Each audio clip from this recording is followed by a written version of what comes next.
السلام علیکم ورحمۃ اللہ وبرکاتہ۔ معزز ناظرین، میں ہوں آپ کا اپنا میزبان احمد خان اور آپ دیکھ رہے ہیں اشرفی ورضوی اسلامک نیٹ ورک۔ معزز ناظرین، آج ہم آئے ہوئے ہیں زیارت کے لیے فخر موجودات سید الانبیاء جناب حضرت محمد مصطفیٰ صلی اللہ تعالی علیہ وسلم کی والدہ ماجدہ سیدہ طیبہ طاہرہ حضرت آمینہ رضی اللہ تعالی عنہا کے قبر انور پر۔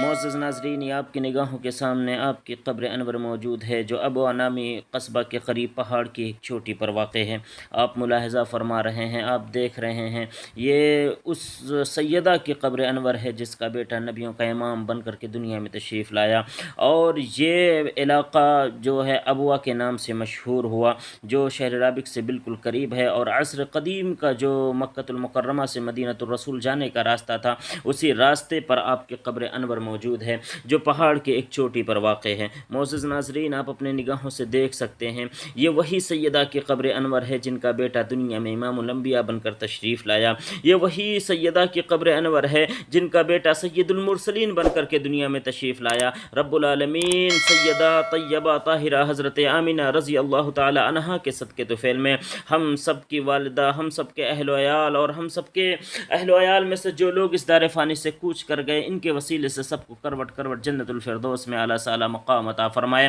اور جو باحیات ہیں انہیں عمر دراز کی عطا فرمائے۔ رب العالمین آپ کی قبر انور پر کروڑہ رحمتوں کا نزول فرمائے، اور آپ کے صدقے توسل سے ہم سب کے تمام صغیرہ کبیرہ گناہوں کو معاف فرمائے، ہم سب کی جان مال عزت و ابرو کی حفاظت فرمائے، اور ہم سب کے ہر جائز تمناؤں کو پوری فرمائے۔ آج آپ دیکھ پا رہے ہیں، آپ کی نگاہوں کے سامنے مقام ابوا کا منظر نظر آ رہا ہے، اور یہیں پر پہاڑ کی ایک چوٹی پر سیدہ طیبہ طاہرہ حضرت آمینہ رضی اللہ تعالی عنہا یہاں پر آرام فرما ہے۔ حضرت آمینہ رضی اللہ تعالی عنہ بنت وہب بن ابن مناف بن زہرہ کا تعلق قریش کے ایک معزز ترین خاندان سے تھا، اور آپ کے والد رہب بن عبد مناف اپنی شرافت و قابلیت کی بنیاد پر بنو زہرہ کے سردار تھے، اور آپ کا شجر نسب اپنی والدہ اور اپنے نانی جان کی جانب سے قصی بن کلاب سے جا ملتا ہے، جو حضور صلی اللہ تعالی علیہ وسلم کے اجداد میں سے تھے۔ رخین نے نقل فرمایا ہے کہ جب آپ صلی اللہ تعالی علیہ وسلم کی عمر مبارک تقریباً 6 برس کی ہوئی، تب آپ اپنے والدہ طیبہ طاہرہ حضرت آمینہ رضی اللہ تعالی عنہا کے ہمراہ مدینہ طیبہ کے لیے اپنے ماموں جان اور اپنے والد محترم کی قبر کی زیارت کے لیے روانہ ہوئے، اور مدینہ طیبہ پہنچ کر وہاں 1 مہینہ قیام کے بعد آپ پھر اپنے والدہ کے ساتھ مکۃ المکرمہ کے لیے روانہ ہوئے۔ جب آپ مقام ابوا پہ پہنچتے ہیں تو آپ کی والدہ ماجدہ حضرت آمینہ رضی اللہ تعالی عنہا کی طبیعت کافی بگڑ جاتی ہے، جس کے بعد وہیں پہ آپ کا انتقال ہو جاتا ہے۔ سید الانبیاء نے اپنے ننھے ننھے ہاتھوں سے اپنی والدہ طیبہ طاہرہ حضرت آمینہ رضی اللہ تعالی عنہ کو یہیں پر دفن فرمایا، اور آپ مکہ تشریف لے گئے۔ رسول اللہ صلی اللہ تعالی علیہ وسلم کے اس دنیا میں تشریف لانے سے کچھ عرصے قبل آپ کے والد حضرت عبداللہ اس دار فانی سے کوچ کر گئے، اور رسول اللہ صلی اللہ تعالی علیہ وسلم کی والدہ ماجدہ کا سایہ شفقت بھی آپ کے سر پر بہت لمبے وقت تک نہیں رہا۔ کم عمری میں ہی آپ کی والدہ اس دار فانی سے کوچ کر گئیں، لیکن آپ اپنی والدہ کا ذکر ہمیشہ فرمایا کرتے تھے، اور اپنی والدہ کی شفقتیں یاد کیا کرتے تھے۔ آپ کی والدہ ماجدہ حضرت آمینہ رضی اللہ تعالی عنہا کو آپ ہمیشہ یاد فرمایا کرتے تھے، اور آپ اپنی والدہ کے متعلق فرمایا کرتے تھے، میں بنو سلیم کے کریم عورت کا فرزند ہوں۔ اور جب آپ ہجرت کے موقع پر آپ مدینہ طیبہ تشریف لائے اور عدی بن نجار کے محلے کو دیکھا، تو آپ نے فرمایا، میں یہاں اپنے والدہ کے ساتھ تشریف لایا تھا، اور اسی گھر میں میرے والد حضرت عبداللہ کی قبر انور ہے۔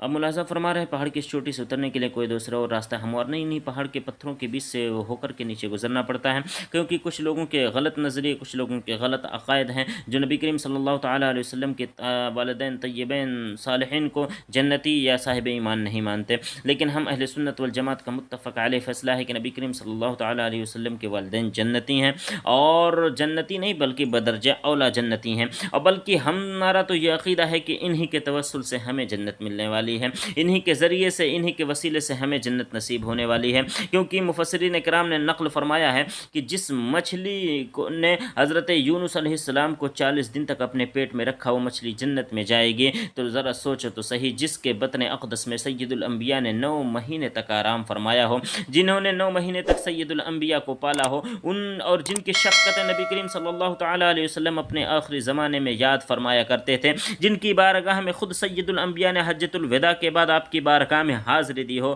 اس کے جنتی ہونے میں شک کیسا ہے؟ یہ ان لوگوں کا غلط نظریہ، غلط عقیدہ. اللہ تبارک و تعالیٰ سب کو ہدایت عطا فرمائے اور انہی کے توسل، انہی کے ذریعے سے ہم سب کی مغفرت فرمائے اور ہم سب کے تمام صغیرہ کبیرہ گناہوں کو معاف فرمائے. اللہ تبارک و تعالیٰ ہم سب کے دونوں جہاں سرخ و عزت کے ساتھ زندگی گزارنے والا بنائے. وآخر دعوانا الحمد للہ رب العالمین. السلام علیکم ورحمۃ اللہ وبرکاتہ.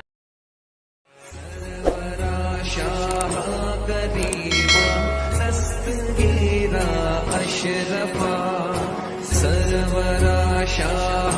کریما دستگیرا اشرفا حرمت